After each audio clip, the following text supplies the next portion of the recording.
Welcome to the TheHues Roman Shade Installation Guide. Step 1. Start by unpacking your shade. You should find 1. The Roman shade panel with a pre-mounted head rail, and 2. Two mounting brackets and screws for installation.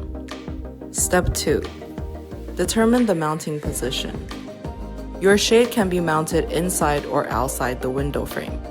Mark the bracket's position on the wall or frame. Brackets should be level and spaced to match the ends of the head rail. Step 3. Install the brackets. Using a drill, then secure the brackets firmly with the provided screws. Step 4. Attach the shade to the brackets. Slide the head rail into the brackets from underneath or front facing, depending on the bracket orientation. Tighten the side screws on each bracket to lock the head rail in place. Step 5. Test the operation. Once mounted, gently pull the bottom hem to test the lift mechanism.